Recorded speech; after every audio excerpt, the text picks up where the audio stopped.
कांग्रेस के लोग जो है बद्दी-बद्दी गालियाँ देते हैं इस देश के प्राइम मिनिस्टर की माँ को। जैसा कि उस पर फिर वो लोग बहुत सारा विवाद भी होता है, तो इसको किस तरह से देख रहे हैं? देखिए, ये इनकी एक चाल थी। जी। वो सोशल मीडिया के माध्यम से और न्यूज़ के माध्यम से आपको दिख गया होगा कि वो बीजेपी का कार्यकर्ता था, जो कि कांग्रेस में एक हमारी तरह और आम आदमी की तरह बन के आता है और कांग्रेस की छवि को धूमिल करने के लिए एक ये साजिश रची गई थी, जो कि सबके सामने है। जिस हिसाब से राहुल गांधी को लोग पप्पू पप्पू बोल रहे थे और आज वही युवा जो है यह बोल रहा है कि राहुल गांधी को पप्पू बोल रहे थे, आखिर पप्पू था कौन? हम युवा थे या राहुल गांधी थे? इसके बारे में क्या कहना चाहेंगे? देखिए, ये बीजेपी का एक प्रोपेगेंडा था जी। कि किस तरीके से राहुल गांधी जी को जो है लोगों से दूर किया जाए, जनता से दूर किया जाए। तो उन्होंने करोड़ों खर्च करके सोशल मीडिया के माध्यम से उनको इस तरह का जो है गलत बयानबाज़ी करते थे, इस तरह का शब्द पुकारते थे और ना कि वास्तव में ये जनता को ही पप्पू बना रहे थे कि एक पढ़ा-लिखा काबिल आदमी जो एमफिल है, जो पॉलिटिक्स और अर्थशास्त्र को अच्छी तरीके से जानने वाला व्यक्ति है और एक अनपढ़ व्यक्ति उसको इस तरह की उपाधि का शब्दों का प्रयोग करता है, तो उनकी मानसिकता दिखती है कि वो किस क्षेत्र और किस मानसिकता से गुज़रे हैं, कैसे रहे हैं, ये दर्शाता है। और जैसा कि आप मानसिकता की बात कर रहे हैं, अभी कुछ दिन पहले लगभग 2 दिन पहले ही कांग्रेस के लोग जो है बद्दी-बद्दी गालियाँ देते हैं इस देश के प्राइम मिनिस्टर की माँ को। जैसा कि उस पर फिर वो लोग बहुत सारा विवाद भी होता है, तो इसको किस तरह से देख रहे हैं? देखिए, ये इनकी एक चाल थी। जी। वो सोशल मीडिया के माध्यम से और न्यूज़ के माध्यम से आपको दिख गया होगा कि वो बीजेपी का कार्यकर्ता था, जो कि कांग्रेस में एक हमारी तरह और आम आदमी की तरह बन के आता है और कांग्रेस की छवि को धूमिल करने के लिए एक ये साजिश रची गई थी, जो कि सबके सामने है।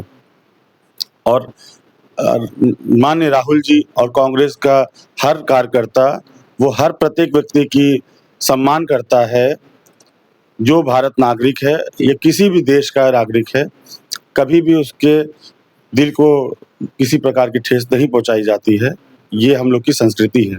इलेक्शन कमीशन के जो अध्यक्ष वो बोलते हैं कि हम अपनी बहनों का और माताओं का वीडियो नहीं दिखा सकते हैं, तो आखिर क्या चीज़ें वो छुपाना चाहते हैं? अरे! हम बताना चाहेंगे कि भाई ये हिंदुस्तान है। हाँ। अगर अपने मत का हम अधिकार ही नहीं माँग सकते, उसके बारे में जानकारी ले सकते, तो किस तरीक़े का ये डेमोक्रेसी है और किस स्वतंत्रता छीनी जा रही है। और आप इतने उच्च स्तर की आप संवैधानिक पद पर हैं जी। और इस तरीके की छुटवैया इंसानों की तरह बात करते हैं, तो ये समझ में नहीं आता। क्योंकि अगर हमने मत दिया है और सीसीटीवी फुटेज आपने एक प्रोसेस के अनुसार उसको किया है, तो उसका यूज़ ही क्या है? उसका उपयोग क्या था? उसका उपयोग ये था कि किसी प्रकार की धांधली या किसी तरह का वहाँ कोई ऐसी वारदात हो या कुछ प्रॉब्लम हो तो उसको उसके माध्यम से उसको एनालाइज़ किया जाए। यही तो सीसीटीवी का ही उद्देश्य होता है। और वहाँ हमारी माताएँ, बहनें, हमारे भाइयों सब लोग मत देने आते हैं और अगर मत देने का उसमें हम दर्शाएँ कि हाँ, ये सही व्यक्ति ने मत दिया है, तो उसमें आपत्ति क्या है? इसका मतलब कि आप जो है किसी कहने पे आप कठपुतली बने हुए हैं और उसके कहने पे सारी प्रतिक्रिया करते हैं। तो ये तो संविधान का पूर्ण रूप से हनन किया जा रहा है। और जैसा कि अभी देखे होंगे कि प्रयागराज का मामला था, रणदीप यादव जो कि बीजेपी के ही जिला पंचायत सदस्य रह चुके हैं, उसके साथ उनकी पत्नी अभी भी जिला पंचायत सदस्य हैं और उनका मर्डर हो जाता है।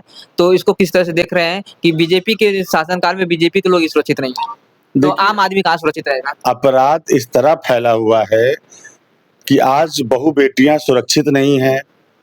एक आम पुरुष, आम नागरिक सुरक्षित नहीं है कि वो जो है किसी प्रकार से को अपनी मन की भावनाओं को रख सके, अपनी बातों को रख सके और समाज में वो सुरक्षित रह सके। ये सिर्फ़ और सिर्फ़ एक दिखावा है और कुछ नहीं। बीजेपी ने सिर्फ़ कागज़ी तौर पे सारी प्रतिक्रियाएँ होती हैं और इस समय भ्रष्टाचार और अपराध इतना चरम सीमा पर आ चुका है कि उसकी बात और कल्पना ही नहीं की जा सकती है।